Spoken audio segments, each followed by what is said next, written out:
wassalam. Assalamualaikum warahmatullahi wabarakatuh. Alhamdulillah, alhamdulillahirabbil alamin. Nahmaduhu wa nasta'inuhu wa nastaghfiruh wa na'udzu billahi min shururi anfusina wa min sayyiati a'malina. May yahdihillahu fala mudilla lahu wa may yudlil fala hadiya lahu. Asyhadu an la ilaha illallah wa asyhadu anna Muhammadan 'abduhu wa rasuluh. Allahumma shalli wa sallim wa barik ala sayyidina wa maulana Muhammadin wa ala alihi wa ashabihi wa dhurriyyatihi wa ummatihi ajma'in. Amma ba'du.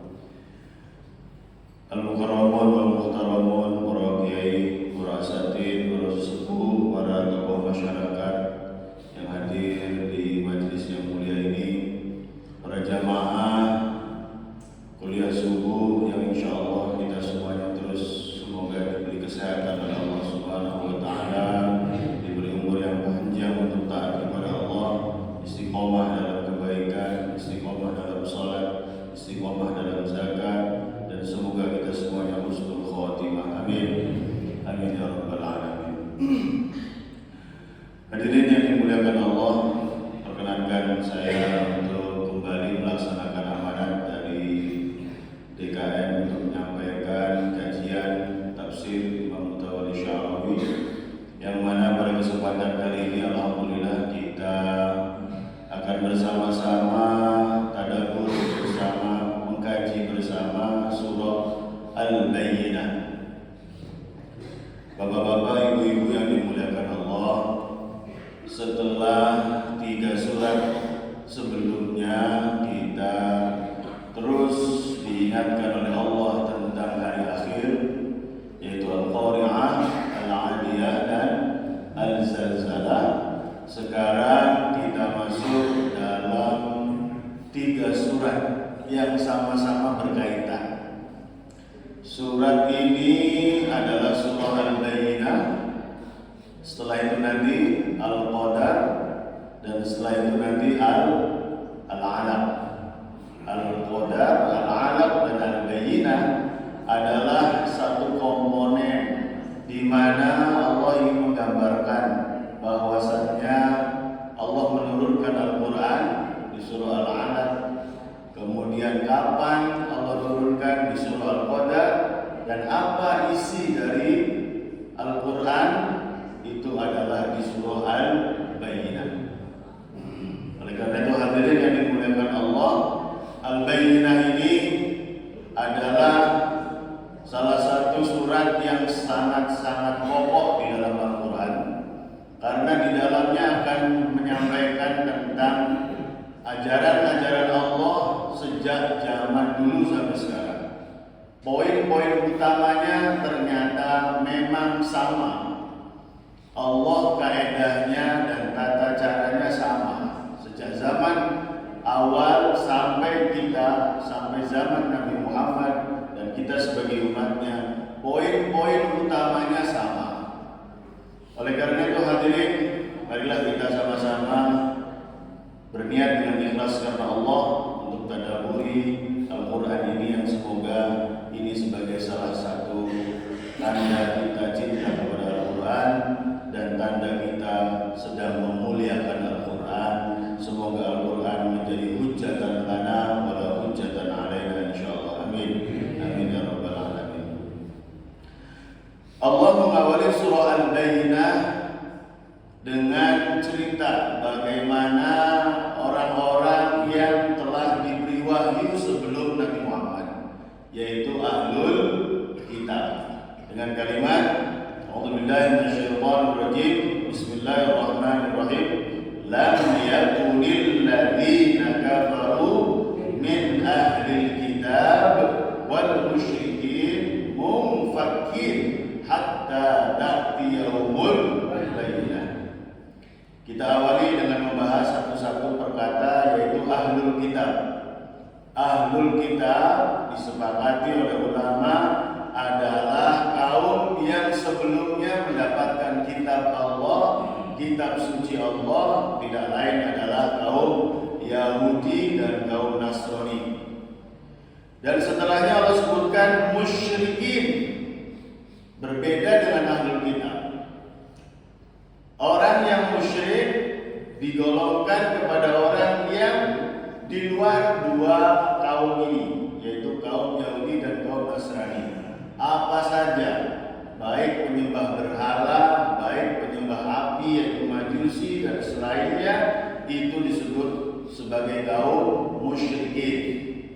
Namun ternyata dua-duanya ini tetap digolongkan dalam satu rumah besar, yaitu kafaru tadi di awal. Jadi Allah menyebutkan lam yakunil ladzina kafaru, siapa saja, min ahlil kitab wal musyrikin. Jadi Allah membedakan manusia ini sebagai kaum muslim wa kafir. Ingat, kafir seperti yang kita sampaikan di dalam surah Al-Kafirun, bukannya gambarannya sebagai gambaran kebencian seperti di zaman sekarang, seakan-akan kafir kamu dan sebagainya, itu adalah tanda kebencian. Tapi kafaro adalah asal kata dari kafaro, seperti hanya cover buku, yaitu penutup. Artinya orang-orang yang masih tertutup hatinya, orang-orang yang masih tertutup untuk mendapatkan dakwah dan hidayah dari Allah Subhanahu wa taala. Oleh karena itu, orang-orang yang masih tertutup hatinya, orang-orang yang kafir dari ahli kitab dan orang yang musyrik yang menyembah berhala, mumfakkina, mereka itu tidak akan lepas dari keyakinan mereka hatta ta'tiyahumul bayyinah, sampai datang kepada mereka bayyinah. Nah, oleh karena itu kita bahas munfakin. Munfakin artinya lepas. Mereka tidak akan lepas, mereka tidak akan terpisahkan, mereka tidak akan meninggalkan. Hatta ta'tiyahumul bayyinah. Bayyinah asal katanya adalah bukti yang nyata atau pembuktian yang jelas. Tapi nanti dijelaskan oleh Allah siapa itu bayyinah, apa itu bayyinah ternyata. Karena di ayat yang kedua diperjelas oleh Allah. Namun sebelum itu kita gali apa yang Allah sampaikan di ayat yang pertama ini, bahwasannya orang-orang kafir yang mana mereka itu ternyata ada dua golongan. Ada ahlul kitab dan ada dari musyrik. Kenapa ahlul kitab dibedakan dengan musyrik? Kalau hitung-hitungannya afdolan mana, tinggian mana, derajatnya atau hinaan mana, ternyata disebutkan dalam kitabnya bahwasannya ahlul kitab itu yang tidak percaya kepada Nabi Muhammad itu lebih keji daripada musyrik. Karena mereka sebetulnya sudah diberitahu oleh Allah sejak dulu dan mereka sudah percaya. Mereka betul-betul percaya akan ada nabi setelah Nabi Isa, akan ada nabi setelah Nabi Musa. Tapi ketika datang Nabi Muhammad, nanti akan diperjelas oleh ayat selanjutnya, ternyata mereka mengingkari itu. Nanti akan dibahas di ayat selanjutnya. Yang di sini ingin tekankan bahwasanya ada dua golongan. Yang pertama golongan yang sudah dikasih tahu, ada golongan yang belum dikasih tahu. Golongan yang dikasih tahu kemudian dia ingkar, dan golongan yang belum dikasih tahu kemudian dia ingkar. Kira-kira orang yang sudah dikasih tahu kemudian melanggar dengan orang yang belum dikasih tahu kemudian melanggar, kira-kira burukan mana? Yang sudah dikasih tahu. Hadirin, ini yang akan kita ambil hikmahnya. Apakah kita termasuk orang-orang yang kadang-kadang sudah sering dikasih tahu, sering dinasehati, sering diingatkan, dibandingkan orang-orang preman-preman sana mungkin, orang-orang yang jauh dari komunitas-komunitas masjid mungkin, mereka jarang mendengarkan tausiah, jarang mendengarkan kalimat-kalimat renungan, di dibandingkan dengan kita yang terus-terusan dikasih hikayah, dikasih hadis, dikasih ayat Al-Quran. Dalam surah Syiqaq, fama lahum la yu'minun, apakah mereka tetap tidak iman? Wa idza quriya 'alaihimul Qur'an la yasjudun, apakah ketika dibacakan Quran tetap saja mereka tidak sujud? Jadi bapak-bapak ibu yang dimuliakan Allah, ayat pertama ingin mengingatkan kita, ceritanya memang tentang ahlul kitab, tapi intinya tetap ini bukan tentang mereka saja, tapi adalah tentang kita. Jangan sampai kita seperti ahlul kitab, mereka percaya sebetulnya ada Nabi Muhammad, ada Nabi setelah Nabi mereka, tapi ketika datang Nabi Muhammad malahan mereka ingkar, bahkan memusuhi Nabi Muhammad. Oleh karena itu hadirin, semoga kita termasuk orang-orang yang tidak tergolong dari ashabul qaryah. Di dalam surah Yasin ada kaum namanya ashabul qaryah. Idh ja'ahum mursalun wadrib lahum mathalan ashabal qaryah idh ja'ahum mursalun.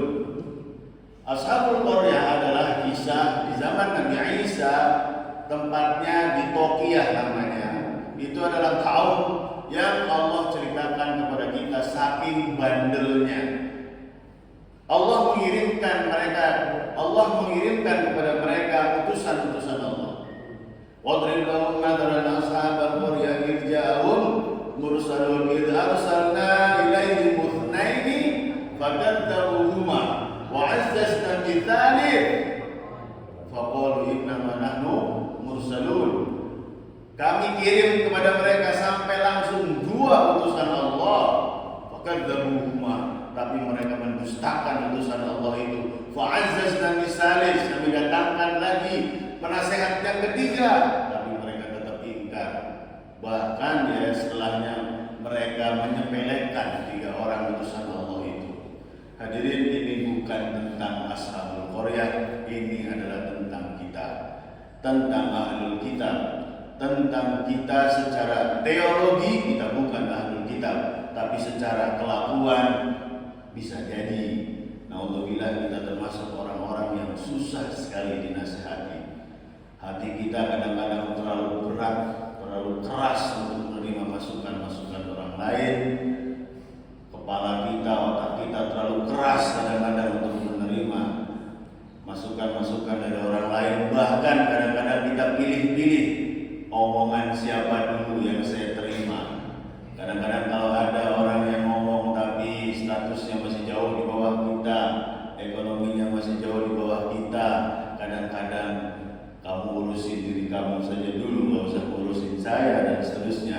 Itu adalah salah satu poin yang ingin Allah gambarkan di dalam konsep dan cerita ashabul qaryah dan juga ahlul kitab. Namun insya Allah kita semua termasuk orang-orang yang selamat dari kaum ini. Amin.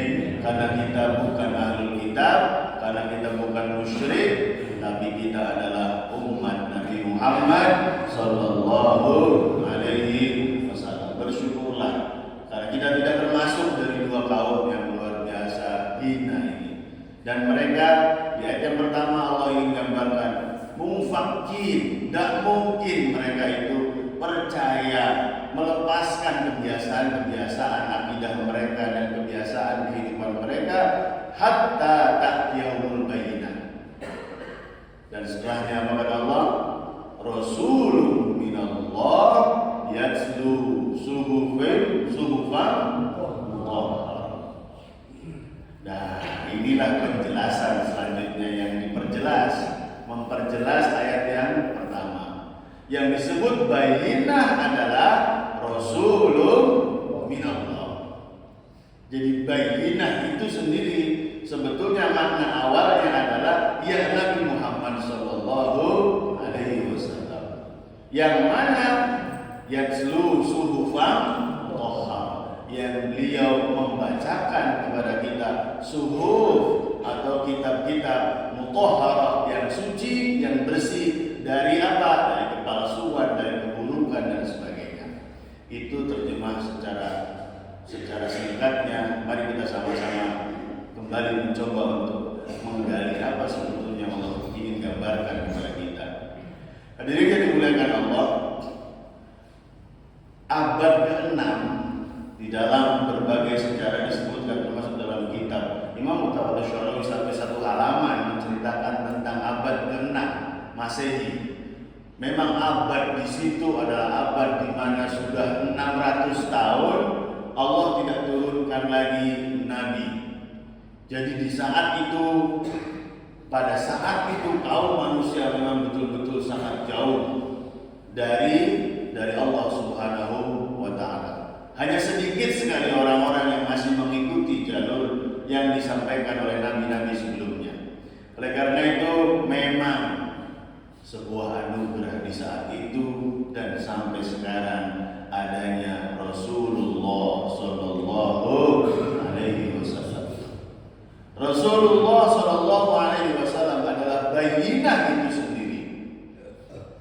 Yang pertama, mari kita sama-sama bersyukur karena kita termasuk dari kaum Nabi Muhammad, dari kaum Nabi terakhir.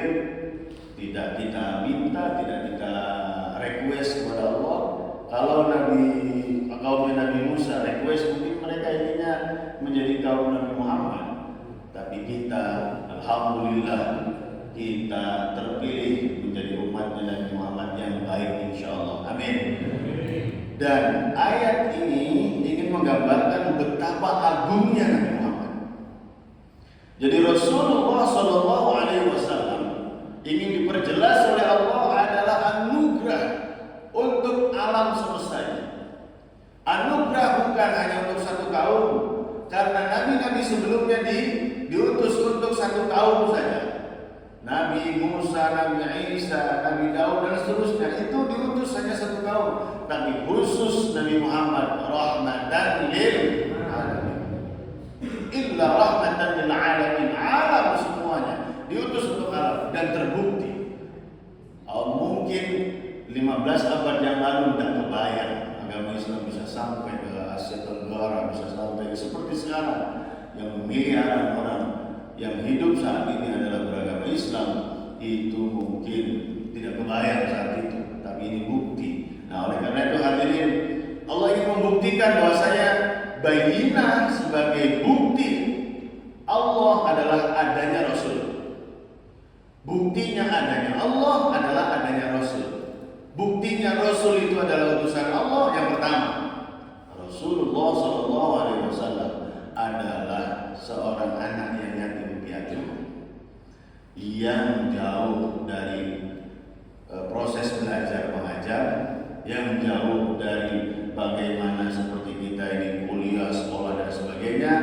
Tapi ternyata beliau terpilih dan beliau mempunyai kekuatan yang luar biasa, bisa mengislamkan alam dunia ini. Masya Allah. Sallallahu alaihi Nabi Muhammad.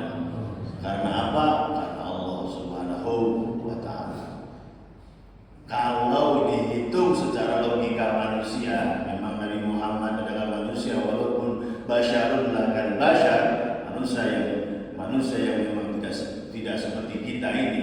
Tapi secara logika yang bagaimana di saat 600 tahun manusia saat itu tidak ada petunjuk, kemudian Rasulullah diberi amanat untuk merubah itu semuanya. Itu adalah sesuatu yang sungguh luar biasa.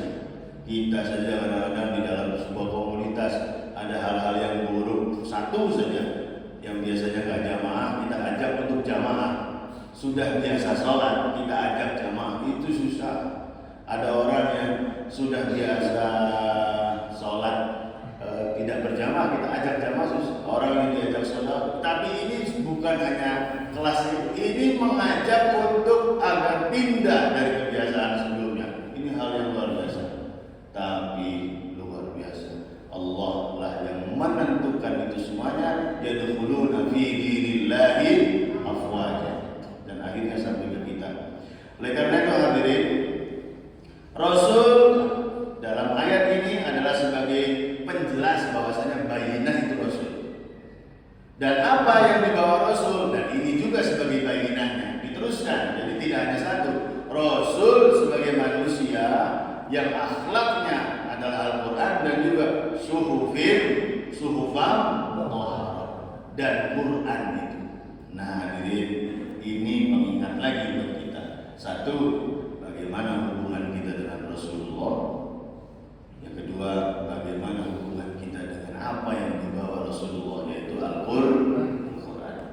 Oleh karena itu bersyukur sekali kita di Masjid An-Nur ini kita terus berusaha untuk memuliakan Al-Quran. Ini sebuah kesempatan yang luar biasa buat kita sama-sama, termasuk saya. Untuk apa? Untuk mengkaji isi Al-Quran. Mungkin kita dulu tadarus saja, tapi sekarang kita mencoba untuk menggali isinya. Moga-moga ini bisa membentuk kita menjadi manusia yang lebih baik. Amin. Amin ya rabbal alamin. Hadirin yang dimuliakan Allah. Allah ingin menunjukkan bahwasannya Nabi Muhammad betul-betul utusan Allah kepada mereka. Karena apa? Karena memang Yahudi dan Nasrani nggak nyangka kalau utusan Allah selanjutnya itu bukan dari kaum mereka. Karena semua nabi-nabi itu adalah keturunan dari Nabi Ibrahim, tapi Nabi Ibrahim mempunyai dua anak, yaitu Ismail dan Ishak. Dari Ishak ini semuanya nabi itu semuanya dari Ishak, Yakub, Yusuf dan seterusnya itu adalah keturunan dari Ishak. Dari Nabi Ismail tidak ada. Memang dipersiapkan sebagai khatamil anbiya, yaitu Nabi Muhammad sallallahu alaihi wasallam. Makanya mereka sebetulnya percaya. Mereka itu percaya karena dalam kitabnya sudah dijelaskan. Seperti kita tahu ketika Nabi Muhammad usia 12 tahun pergi ke Syam, bertemu dengan seorang pendeta Bahiro, kemudian menyatakan bahwasanya kamu pulang karena kamu akan disakiti oleh kaum Yahudi, bisa jadi kamu dibunuh oleh kaum Yahudi karena tahu kamu adalah nabi. Tanda-tandanya sudah jelas kamu adalah nabi di usia 12 tahun. Belum dilantik secara resmi ketika umur 40 tahun. Tahu, seorang pendeta sudah tahu. Dan tidak hanya pendeta itu saja yang tahu sebetulnya. Oleh karena itu hadirin, Nabi Muhammad SAW pun membuktikan bahwasanya Allah dengan apa? Dengan tadi yang saya sampaikan, kesuksesan untuk mengislamkan bumi, dan alhamdulillah kita termasuk orang-orang yang mendapatkan nikmat itu. Selanjutnya hadirin, apa yang Allah sampaikan melalui kanjeng Nabi adalah suhufan mutahharah fihi kutubun qayyimah. Nah, ini dia. Apa sebetulnya isi Quran? Isi Quran adalah kutub. Ada dua makna dalam mufasir mayoritas yang menekankan. Yang pertama, kutub itu seperti hanya kita membaca dalam surah Al-Baqarah tentang ayat puasa. Ya ayyuhalladzina amanu kutiba alaikumus shiyam. Kutiba itu artinya apa? Diwajibkan. Jadi kutubun qayyimah itu artinya aturan-aturan Allah. Kutub itu di situ artinya aturan-aturan Allah, hukum-hukum Allah. Yang kedua maknanya kutub itu adalah suhuf, artinya ayat dan bersurat. Jadi di dalam Al-Quran itu nanti ada surat-surat. Yang apa? Yang qayyimah. Nah, qayyimah ini apa? Lurus. Ada yang maknanya kuat. Jadi lurus, betul-betul tidak bengkok kanan kiri. Makanya Allah perjelas sebetulnya selurus apakah akidah kita, selurus apakah syariat Allah, ternyata selurus itu tidak pernah berubah dari Nabi Ibrahim sampai Nabi Adam sampai Nabi Muhammad, itu tidak ada perubahan. Usulnya tidak ada perubahan. Syariat memang ada perubahan. Syariat ada perubahan. Contoh ketika Nabi Adam kakak adik boleh nikah, zaman Nabi Adam itu syariat. Ketika zaman Nabi Musa seorang perempuan boleh menikahi, di dua-duanya dinikahi kakak adik, boleh, ada kaidah sebelum Nabi Muhammad. Setelah terakhir tidak boleh, dan bahkan sebelumnya ada bibi dengan perempuan tidak boleh digabung. Jadi kalau misalnya bibinya cantik kemudian ponakannya cantik diambil semua nggak boleh. Tapi zaman sebelumnya boro-boro kakak adik aja boleh. Itu perubahan syariat, tapi perubahan usulnya tidak. Dan apa nanti akan disampaikan oleh Allah sebetulnya. Oleh karena itu di ayat yang ketiga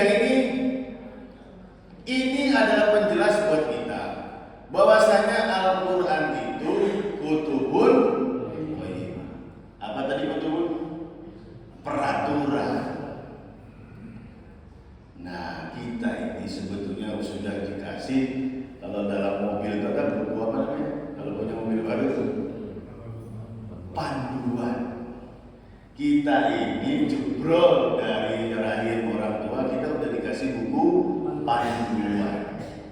Aturan-aturan Allah sudah disampaikan. Nah, sekarang berapa persen kira-kira aturan Allah di dalam Al-Quran yang kita tahu dulu, bukan yang kita lakukan. Yang kita tahu dulu dari Al-Quran itu aturannya apa saja. Ini harus menjadi motivasi buat kita. Ini di dalam Al-Quran itu kutubun qayyimah, penuh dengan hikmah, penuh dengan hukum. Tapi hukum apa saja yang kita tahu dan hukum apa saja yang sudah kita lakukan. Kita tidak akan tahu berapa yang persen kita sudah lakukan kalau kita belum tahu global semuanya. Makanya ayo sama-sama, selain 2 minggu sekali ini silakan boleh baca terjemahnya, baca tafsirnya dan seterusnya. Karena apa? Karena 30 juz ini lumayan banyak. Makanya kalau di zaman para ulama dulu sebelum, jadi kalau zaman sekarang SD umum dulu akidah akhlak, ya kan? Kemudian sampai kuliah baru tafsir hadis. Kembali, kalau zaman dulu Imam Syafi'i hafal Quran dulu, kuasai tafsir hadis dulu, Ibnu Sina kuasai tafsir hadis dulu, baru kedokteran. Jadi memang Quran itu yang didahulukan, bukan di akhir. Nah, oleh karena itu hadirin, yuk sama-sama fiha kutubun qayyimah. Wa ma tafarraqal ladzina utul kitaba illa min ba'di ma ja'atuhumul bayyinah. Nah, ini bukti bahwasanya ahli kitab itu ternyata memang salah satu golongan yang hina dan dijaringkan. Kenapa? Karena mereka itu tafarraq. Mereka tidak terpecah belah. Mereka sebetulnya satu persepsi tentang Nabi setelah Nabi Isa, setelah Nabi Musa, itu satu persepsi akan ada Nabi, tapi illa min ba'di ma ja'atuhumul bayyinah. Tetapi ketika datang Nabi Muhammad, mereka pecah. Pecahnya apa? Satu ada yang percaya, satu ada yang tidak. Nah, jadi hadirin yang dimuliakan Allah, kalau Yahudi dan Nasrani sudah sepakat kata Allah itu, mereka mereka itu enggak beda persepsi, semuanya satu tafsir bahwasanya nanti ada nabi nih. Nanti ada nabi. Tapi ketika Nabi Muhammad datang berdakwah, malah mereka pecah. Mereka enggak percaya, mereka enggak yakin. Itu tadi apa? Hasadnya, dan menganggap bahwasanya Nabi Muhammad bukan dari golongannya. Mereka tidak mau menerima apa yang Nabi Muhammad sampaikan. Saya ulang, mereka menganggap Nabi Muhammad bukan dari golongannya, akhirnya mereka tidak percaya apa yang disampaikan Nabi Muhammad. Apa berarti yang bisa kita ambil? Jangan-jangan kita juga termasuk pilih-pilih nasihat. Ini bukan golongan saya, ini bukan kiai saya. Cocok. Jadi saya itu yang itu, dan seterusnya. Nah, hadirin yang dimuliakan Allah, itu gambaran umum saja. Tapi ini gambaran tentang ahli kitab. Saat itu mereka itu sebetulnya sudah sepakat, tapi mereka pecah gara-gara memang bukan golongannya, dan mereka memang sudah karena hasud itu nggak mau kalau bukan dari golongan saya. Harusnya kan Nabi dari golongan kami, Bani Israel. Namun ini juga sebagai gambar penghibur Nabi Muhammad. Kenapa penghibur? Karena ayat ini memperjelas kepada Nabi Muhammad, tenang. Memang kaum Yahudi, Nasrani itu dari dulu juga gitu. Kalau ada nabinya, mereka itu ingkar. Tapi kalau sebelum ada nabi, mereka itu kayak sepakat. Nah, jadi kalau saat itu Yahudi dan Nasrani tidak sepakat dengan yang disampaikan Nabi, padahal kitab sebelumnya menyampaikan, udah itu memang wataknya kayak gitu. Nah, itu maksudnya mudahnya. Jadi wa ma tafarraqal ladzina utul kitaba illa min ba'di ma ja'atuhumul bayyinah. Kembali bayyinah itu adalah Nabi Muhammad. Mereka sepakat, tapi setelah datang nabinya malah mereka pecah belah. Nah, ini poin yang utama dari semuanya di ayat yang kelima. umiru illa liya'budullah mukhlishin lahuddin hunafa wa yuqimus shalah wa yu'tuz zakat. Wa ma umiru, mereka kok kenapa bisa pecah belah kayak gitu kata Allah? Padahal aku tuh perintahkan mereka apa yang aku perintahkan dulu. Nah, itu maksudnya. Padahal aku tuh memerintahkan mereka melalui Nabi Muhammad apa yang aku perintahkan sebelumnya. Makanya abad ke-6 disampaikan di awal tadi memang abad yang memang jauh dari kenabian sehingga memang jauh betul dari Tuhan. Makanya Allah kemudian menurunkan Nabi Muhammad, dan sebetulnya ternyata poinnya mereka itu disuruh ini saja, tapi mereka tetap nggak ngelakuin. Nah, ini untuk mereka dan untuk kita itu juga penekanan bahwasanya agama kita menekankan tentang 5 hal ini. Walaupun sekali lagi kita tidak bisa parsial ya dalam melihat Al-Quran, tidak bisa hanya kemudian menjadikan Al-Bayyinah saja sebagai patokan hidup, nggak bisa, karena Al-Quran itu nyambung, bahkan depan belakangnya nyambung. Sebetulnya An-Nas dengan Al-Fatihah nyambung. Kenapa? An-Nas diawali Al-Fatihah diawali dengan Bismillahirrahmanirrahim, kemudian An-Nas ditutup dengan Qul a'udzu birabbin nas. Saya pernah sampaikan itu. Jadi sebetulnya nyambung, maknanya nyambung. Coba lihat Qul a'udzu birabbin nas, Bismillahirrahmanirrahim, Rabbun nas, Rahman Rahim. Itu sebetulnya satu komponen, satu arah semuanya. Nah, ini jadi hadirin yang dimuliakan Allah, poin utama dari surah Al-Bayyinah, dan ini sebagai poin utama apa yang Allah sampaikan kepada Nabi Ibrahim, kepada Nabi Musa, kepada Nabi Isa, dan kepada Nabi Muhammad. Yang pertama, illa liya'budun, tidak lain adalah illa liya'budullah, ibadahlah hanya kepada Allah. Yang kedua, mukhlisin lahuddin, berusahalah untuk mukhlis dalam agamamu. Nanti kita akan berjelas. Hunafa, jadilah manusia yang hunafa. Wa yuqimus shalah, dirikan salat. Wa yu'tuz zakat. Wa dzalika dinul qayyimah. Itu adalah agama yang qayyim, agama yang lurus bukan hanya secara arahnya, tapi lurus memang dari dulu sampai sekarang ya gitu kata Allah. Jadi konsisten. Oleh karena itu hadirin, yang pertama, perintah Allah kepada kita, baik kepada umat-umat sebelum Nabi Muhammad, apalagi kepada kita sebagai umat pamungkas, perintahnya adalah ibadah. Ayo, ibadah itu apa? Ibadah asal kata dari abida. Abida itu nanti muncul kata abid. Apa abid? Abid, hamba Allah. Kita itu ternyata diarahkan untuk belajar terus untuk menjadi hamba Allah. Wa ma khalaqtul jinna wal insa illa liya'budun. Artinya ada dua. Yang pertama, arti secara fi'il atau secara kata kerja. Kamu saya ciptakan untuk ibadah. Tapi bisa jadi mana yang kedua, kamu saya ciptakan agar kamu menjadi hamba Allah. Ya'budun dengan abid itu asal katanya sama, abidah.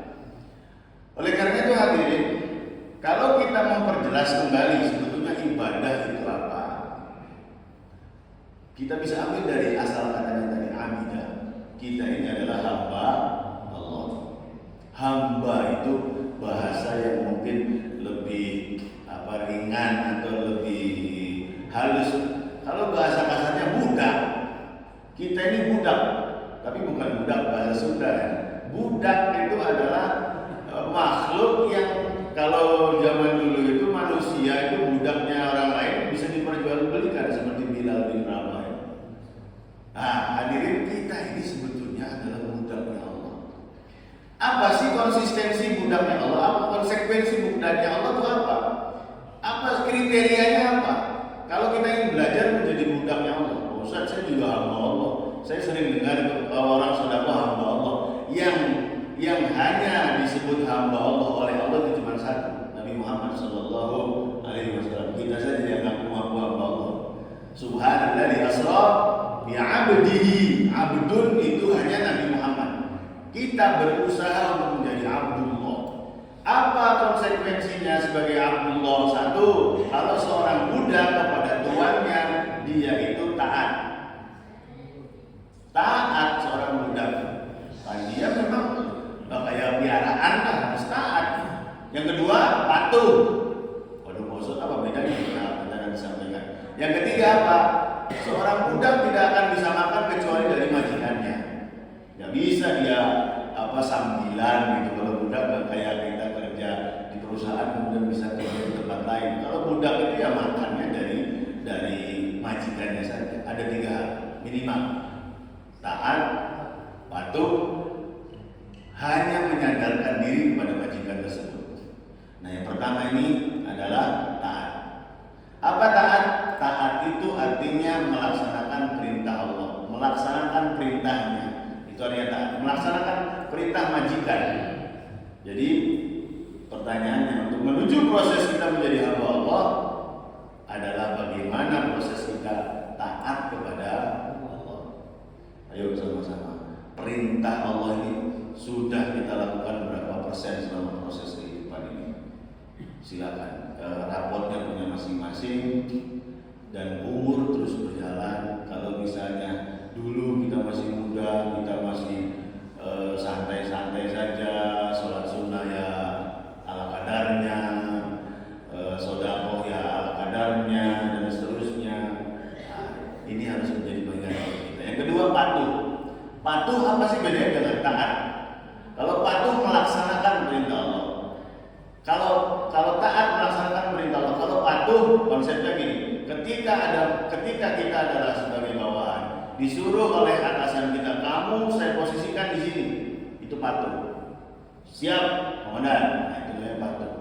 Nah, itu adalah posisi yang diberikan Allah kepada kita. Kita ada yang diarahkan oleh Allah menjadi guru, ada yang diposisikan menjadi wira swasta, ada yang diposisikan sebagai bos ini, direktur ini, dan seterusnya, dari pejabat ini dan seterusnya. Itu adalah yang sudah ditetapkan Allah kepada kita. Kita harus patuh di sana. Ketika kita menjadi guru, ya harus patuh menjadi guru. Disiplin guru harus dilakukan. Sebagai bos harus patuh sebagai bos. Artinya apa? Harus baik kepada bawahannya dan seterusnya. Itu yang baiknya. Yang buruknya kita mungkin ada dari saudara kita diposisikan oleh Allah dengan ekonomi yang sangat rendah, susah hidup dan sebagainya. Pertanyaannya, patuh tidak dia kepada Allah? Kalau dia patuh, di situ nanti Allah akan berikan jalan kepada dia. Yang terakhir, kita harus betul-betul hanya menyandarkan kepada Allah. Ada masalah, Allah. Ingin punya rencana-rencana, Allah. Jadi Allah terus yang kita jadikan sebagai patokan Allah. Bukan kalau ada masalah di mana gitu, kita mikirnya apa selalu? Orang dalam. Ente punya orang dalam. Ente punya kawan kan di sana. Itu seakan-akan orang dalam aja akan menyelesaikan masalah itu. Padahal di situ Allah sedang menguji kita. Kamu ngandelin saya kata Allah atau ngandelin orang dalam itu. Nah, oleh karena itu hadirin, yang pertama ibadah. Itu poin utamanya. Ibadah adalah taat panjang sekali aturan Allah. Patuh, ikuti apa yang Allah sudah tetapkan ke kita, nggak usah ngeluh, hadapi, jalani. Yang terakhir, sandarkan diri kepada Allah. Makanya setiap hari kita baca 17 kali minimal, iyyaka na'budu wa iyyaka nasta'in. Betul tidak sih kita ngomongin iyyaka na'budu wa iyyaka nasta'in ini? Aku hanya mengharap kepada Allah. Itu terus Allah ajarkan ke kita. Allah ajarkan ke kita biar kita terus hanya mengharap kepada Allah Subhanahu wa taala. Yang kedua, mukhlisin lahuddin. Jadilah manusia yang ikhlas dalam beragama. Ikhlas dalam kehidupan. Nah, ikhlas ini apa? Ikhlas sudah kita jabarkan juga dulu ketika kita membahas surat Al-Ikhlas. Ikhlas itu bukan ikhlas bahasa Indonesia yang kita sering pakai. Artinya apa? Ikhlas itu rela kalau bahasa Indonesia. Kalau ada orang utang ke kita nggak bayar-bayar, ya uslah ikhlas baik. Nah, itu namanya ikhlas bahasa Indonesia. Kalau ikhlas bahasa Arab yang sesungguhnya, asal katanya dari kholaso yukholisu. Apa kholas? Apa kalau kholas? Kholas itu kholasna, sudah. Artinya apa? Selesai. Kholas. Artinya apa? Lepas. Jadi apa? Lepas segala sesuatu di dunia ini hanya kepada Allah. Yang kedua makna kholasa yukholisu artinya nadzafa yunabbi, membersihkan. Jadi hati kita Allah ingin bersih dari apapun itu kecuali Allah. Kerja kita setiap hari berangkat ke kantor, kira-kira nih, nah kita lihat dari konsep yang kedua, apakah kita sudah ikhlas atau belum? Ingat, ikhlas itu bukan merelakan, tapi ikhlas itu malahan fokus kepada Allah. Seakan-akan kita ini kerja dunia, yaitu cari duit, tapi sebetulnya itu harusnya mencari ridho Allah. Datang.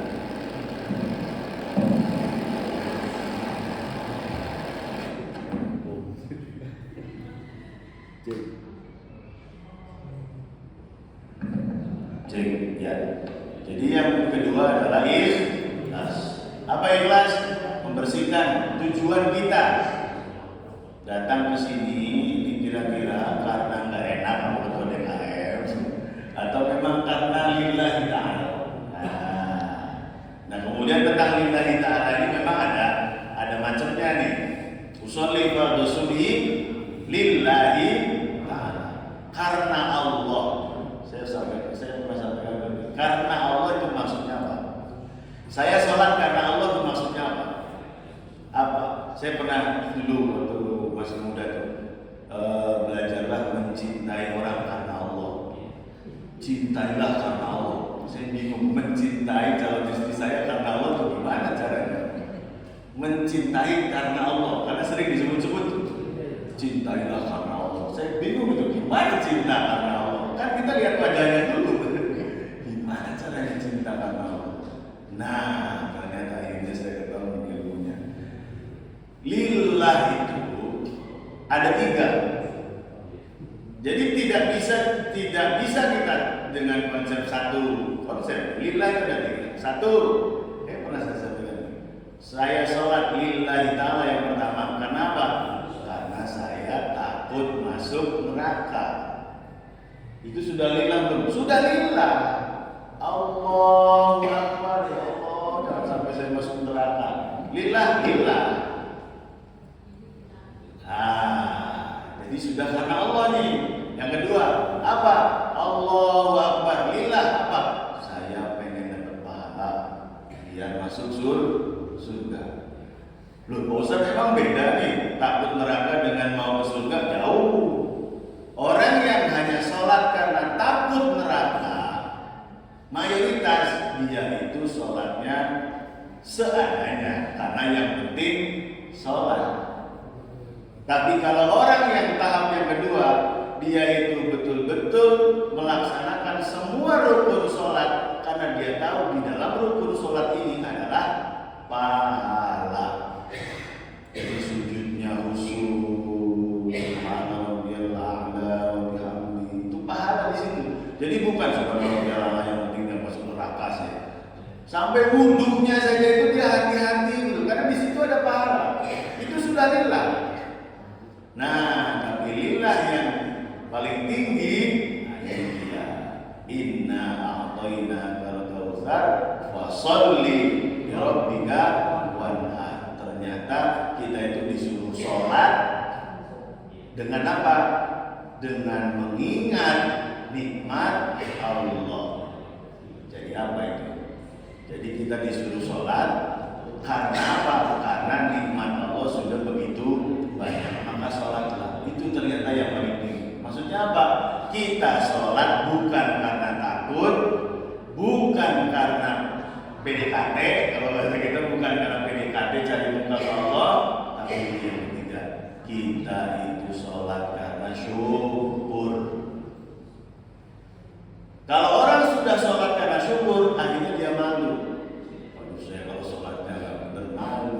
malu, bukan takut, malu kepada Allah. Di situ baru kita akan menemukan orang yang cinta kepada Allah melalui sholatnya. Karena cintanya kita kepada Allah dengan melihat apa? Bukan dengan melihat Allah, tapi dengan melihat nikmat. Jadi nikmat Allah terlihat jelas di mata kita ketika sholat.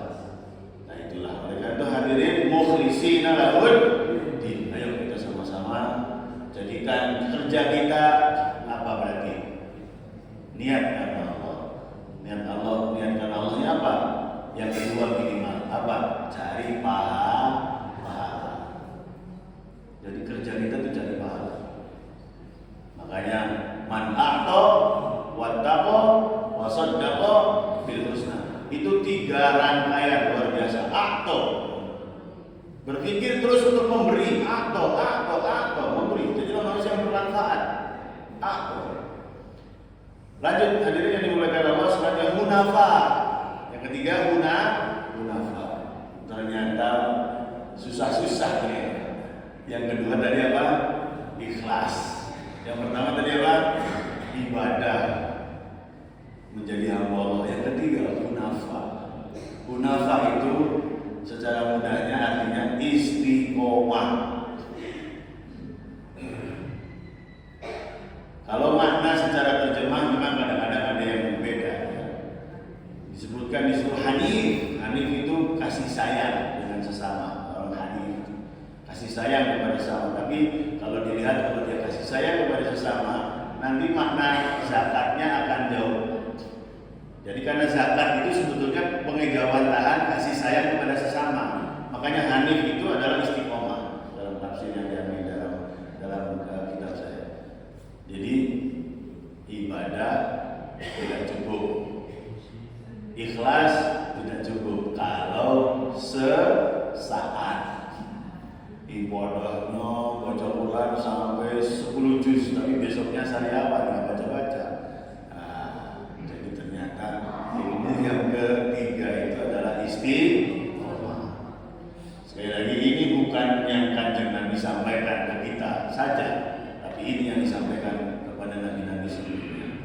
Yang selanjutnya, nah ini dia, wa yuqimus shalah wa yu'tuz zakat. Allah terus ulang-ulang sholat mani. Ustaz juga kadang-kadang sholat mani bosan. Karena memang kita ini kadang-kadang bandel, susah untuk memperbaiki kualitas sholat kita. Kalau dari dulu sampai sekarang, coba kita yang rangkum sendiri. Dulu ketika kita SMA, ketika kuliah, sholat kita kayak apa? Coba cek. Sekarang masih kayak gitu tidak? Usikum manafsi, apa perlu dijawab? Maksudnya usikum manafsi. Ini kita kadang-kadang usia kita tidak membentuk kita. Usia kita tambah kita dewasa secara umur, tapi ternyata tidak membuat kita tambah dewasa secara sholat. Sudah khusyuk sholatnya. Nah, wa yuqimus shalah itu nanti di dalamnya yuqim. Kalau dalam bahasa Arab ini, dalam bahasa Arab, kalau ingin memerintah itu tinggal perintah. Contoh, misalnya kalau misalnya pergilah, idhab. Kalau misalnya kembalilah, irji. Kalau misalnya sholat, itu asal katanya sholat yusolli. Kalau misalnya kita pengen nyuruh sholat, berarti gimana? Sholli. Tapi dalam Al-Quran selalu menggunakan aqimus sholat. Aqimus sholat. Bukan sholatlah, tapi dirikanlah sholat. Sering dikaji maksudnya, tapi pengingat kembali bersama-sama. Jadi sholat itu bukan itunya, bukan jengkelit-jengkelitnya itu saja kata Allah, tapi dirikan isi sholatmu yang ada dalam dirimu. Makanya jangan sampai kita nanti naudzubillah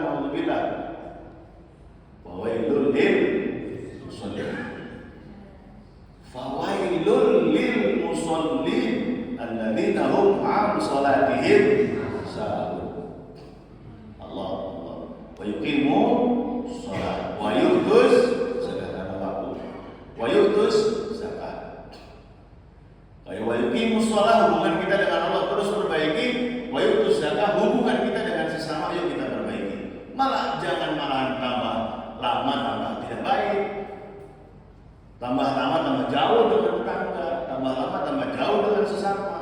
Yu'tuz zakah itu artinya hubungan kita dengan manusia. Hablum minallah wa hablum minannas. Yuk kita perbaiki. Makanya sering ada kaidah khairun nas anfa'uhum linnas. Baik-baik manusia adalah yang paling bermanfaat.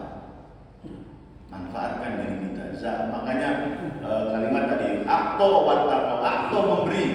Akto itu dalam bahasa Arab artinya memberi. Kalau memberi itu fi'il yang membutuhkan maf'ul. Fi'il atau kata kerja yang membutuhkan objek. Memberi kan harus ada objeknya. Tapi Allah tidak tulis objeknya. Karena apa? Karena Allah tahu tidak semua orang mampu memberikan objek-objek tertentu. Yang penting memberi, kata Allah. Bahkan katakan Nabi, tabassumuka bi akhika saudara. Senyumanmu saja itu adalah sebuah pemberian untuk orang lain. Saking Allah ingin kita ini selalu disuruh untuk memberi. Oleh karena itu hadirin wadhalika dinul qayyim. Itulah aturan Allah dari dulu sampai sekarang. Innal ladzina kafaru min ahlil kitab wal musyrikin fi nari jahannam khalidina fiha ulaika hum syarrul bariyah. Ini anugerah lagi buat kita. Yang disebut di situ innal ladzina kafaru min ahlil kitab. Karena la in syakartum la azidannakum wa la in kafartum, kita pun kafartum, kita bisa termasuk kafir kalau dalam ayat tersebut. La in syakartum la azidannakum, kalau kamu bersyukur saya akan tambah. Kalau kamu kufur itu kafir juga. Tapi alhamdulillah yang Allah menyebutnya di sini apa? Innal ladzina kafaru min ahlil kitab. Karena apa? Karena ahli kitab sudah Allah kasih tahu dari dulu, tapi tetap saja enggak taat kepada Allah. Wal musyrikin, orang yang memang tidak nyembah kepada Allah, fi nari jahannam, mereka akan ada di nari jahannam khalidina fiha, mereka khalid itu jangkanya panjang, khalidina fiha, lama sekali. Ulaika hum syarrul bariyah, dan mereka itu adalah orang-orang yang paling buruk menurut Allah. Innal ladzina amanu wa 'amilus sholihat ulaika hum khairul bariyah, dan orang-orang yang beriman dan beramal saleh ulaika hum khairul bariyah, mereka adalah orang-orang yang sebaik-baiknya manusia, jaza sebaik-baiknya makhluk, jazaohum 'inda rabbihim jannatu 'adnin tajri min tahtiha al-anhar khalidina fiha abada. Orang-orang yang amal saleh, orang-orang yang taat kepada Allah, orang-orang yang amanu, mereka akan berada dalam surga Adnan yang dan mereka khalidina fiha abada radhiyallahu anhum wa radu'an dzalika liman khasyiya rabbah. Itu poin terakhir. Dzalika liman khasyiya rabbah. Kita ini masuk neraka atau masuk surga ternyata kuncinya satu, khasyiya rabbah. Apa? Takut Tuhan atau tidak. Itu penutupnya, itu sebagai kuncinya. Takut Tuhan atau tidak. Yang 5 hal tadi, kalau kamu gak takut Allah, gak dilakuin. Tapi kalau kamu takut Allah dengan kemampuan kamu akan lakukan apapun itu. Makanya ternyata penutupnya adalah khosyia robbah. Yuk kita tingkatkan takut kita kepada Allah, takut kita terhadap kematian. Karena kadang-kadang kita masa mau pengen mati, dan mungkinlah aku mati itu anak sebab nggak mungkin, ternyata banyak kejadiannya. Tapi kita kadang-kadang nggak takut. Kita nggak takut karena merasa umur masih panjang, karena merasa mungkin matinya sekarang dan seterusnya. Oleh karena itu hadirin yang dimuliakan Allah, al-bayyinah ini menekankan kepada kita bahwasanya kita harus betul-betul menjaga diri kita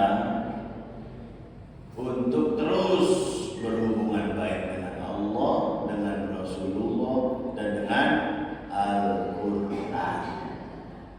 Dan sebagai penutup tadi kita diarahkan untuk melakukan 5 hal yang utama, yaitu ibadah, ikhlas, istiqomah, sholat, dan zakat, dan ditutup dengan poin pokok dari semuanya, takutlah kepada Allah. Semoga kita husnul khotimah semuanya, amin. Semoga kita masuk surga semuanya, amin. Nah, kita berjalan yang soleh, amin ya rabbal alamin. Terima kasih atas perhatiannya.